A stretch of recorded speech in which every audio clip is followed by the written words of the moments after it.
Ladies and gentlemen, this Red Gaming Syndicate video, we're going to be discussing the Xbox One and the PlayStation 4, and recent comments from Microsoft that, and I quote, "More gigaflops and teraflops don't matter at the end of the day, it's all about the games."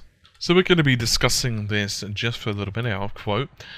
So, there have been numerous reports recently regarding the consoles, saying that the PlayStation 4 is up to 50% faster than the Xbox One. They've said everything from the GPU performance is inferior to the ESRAM is a pain / terrible to use. They've criticised the DDR3 memory and so on. Other developers have been a bit kinder to it. However, general consensus from the developers who have spoken seem to indicate that the Xbox One is a bit more difficult to develop for and doesn't offer so much performance. But Microsoft are keen to point out that that's not all there is to the story. Phil Harrison, of course, the corporate vice president of Microsoft's interactive entertainment business, and yes, that is a mouthful to say, has commented on this, and he has said the following. Well, I think there are a couple of things I would like to say. One is that every platform I've ever been involved in, somebody has said, oh, this one has more gigaflops or more teraflops than the other one, and at the end of the day, it never really matters. It's all about having the best games and having the most impressive experience, and clearly the Xbox One has the best games. So that would be my first response.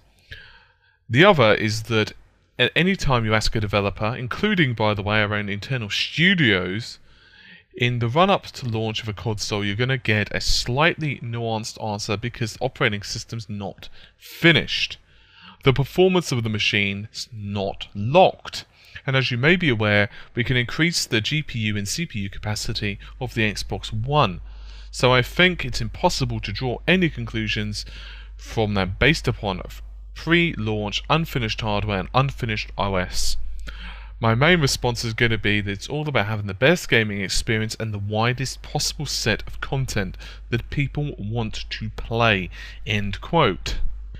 So let's just discuss this a little bit. Now, of course, Microsoft can't exactly say, well, yeah, we've made the inferior system, but Phil does have a couple of really good points.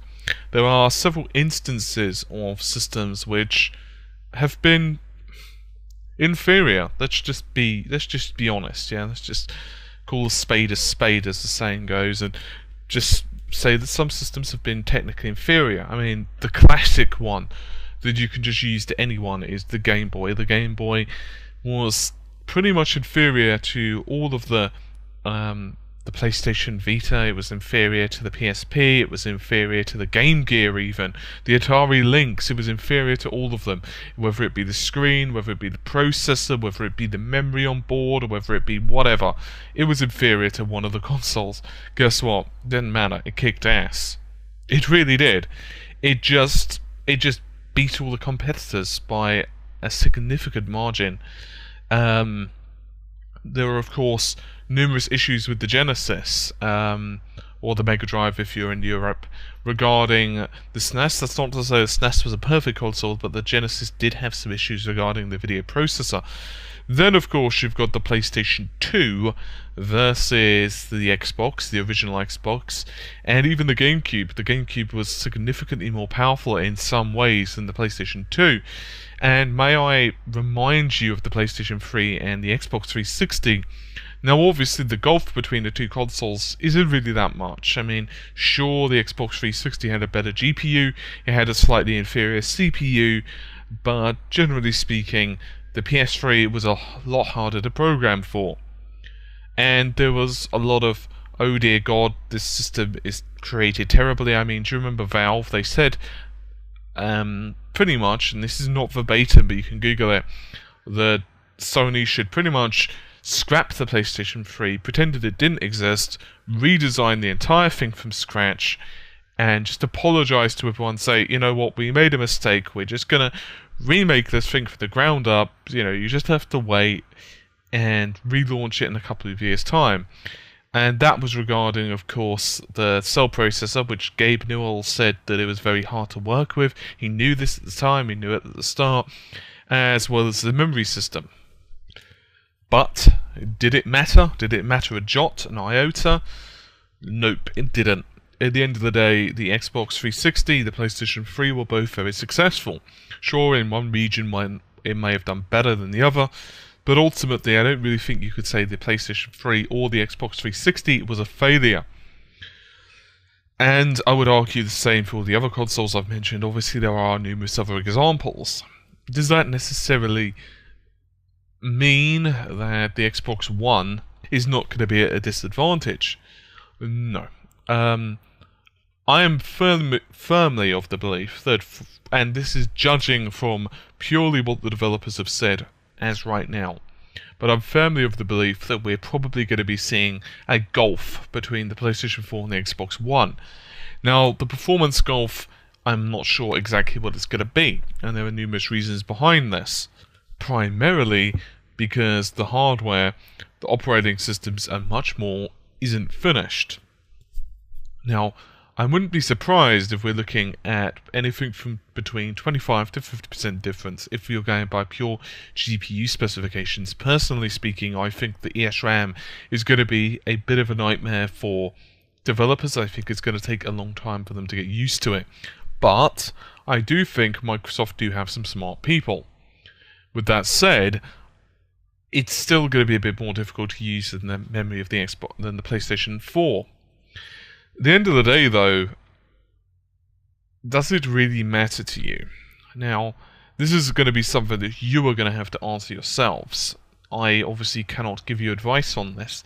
I've had people say to me, well, what system are you buying? Or what system, would you recommend? And honestly speaking, it's pretty much impossible for me to tell you. I mean, personally, I'm swinging towards the PlayStation 4 because of Infamous. I'm an absolute sucker for the series, I love it. Killzone looks pretty damn sweet. However, I will say that the Xbox One's launch games are looking very good as well. You've of course got Killer Instinct, which does look insanely fun. Titanfall and a couple of the other games are being released on the PC, but then so are a couple of the PlayStation 4's big games as well. Dead Rising 3 does look pretty cool. I'm not personally interested in driving, so that rules out two of the titles, or one on each system, of course.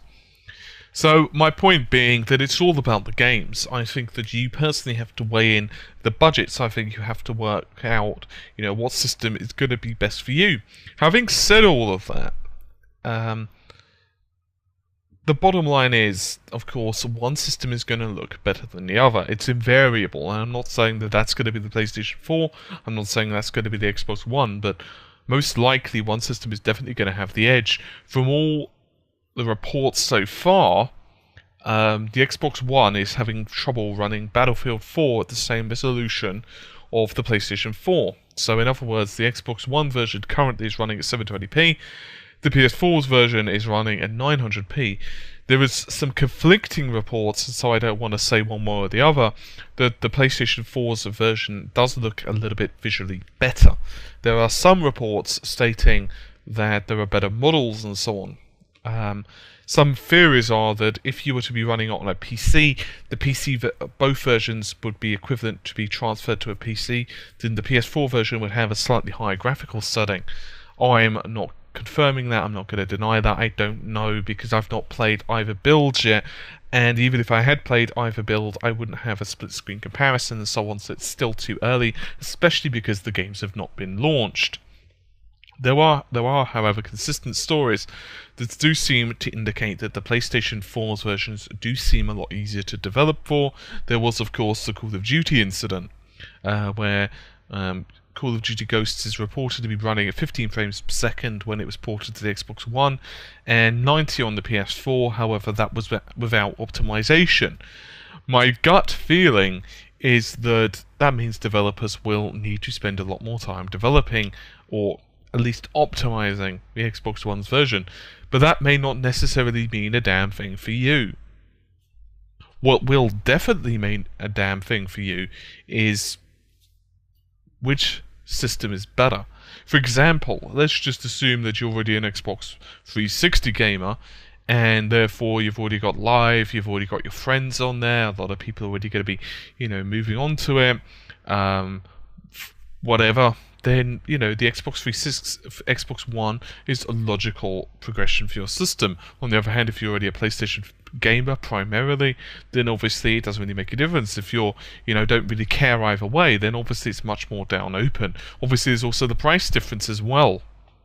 Do I agree that T and G flops don't matter?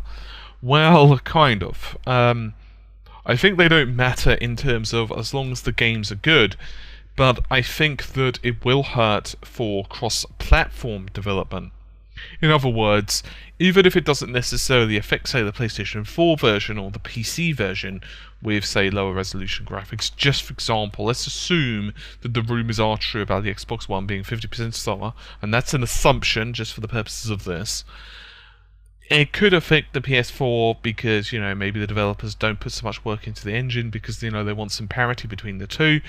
Maybe, you know, it makes the Xbox One version run at a lower resolution. Maybe it means that you have to put up with 30 frames per second rather than 60. Maybe you get more slowdown. Maybe you have a harsher LOD.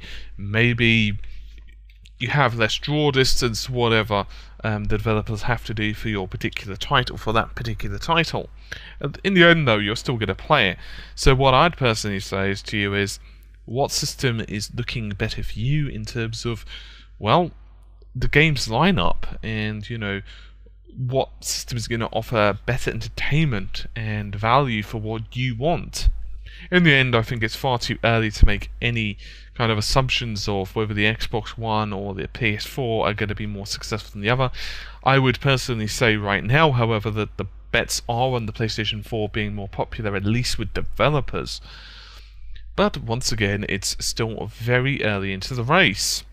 Anyway, hopefully you've enjoyed the relatively interesting interview. It's not been a particularly long one, but it's certainly giving some food for thought, at least from Microsoft's perspectives. Obviously, it's very PR-y of them, and I don't think they would be saying this if the shoe was on the other foot. And obviously, Sony would be the ones that are saying this if the shoe was on the other foot. It's just, you know, standard PR business, but still. I think it is important for us to remember that the games are ultimately what do matter, but I just think for many people it's going to be very difficult to remember that if one system is perceived to be considerably slower. Anyway, hopefully you enjoyed the video. I'll see you soon. Take care. Bye for now.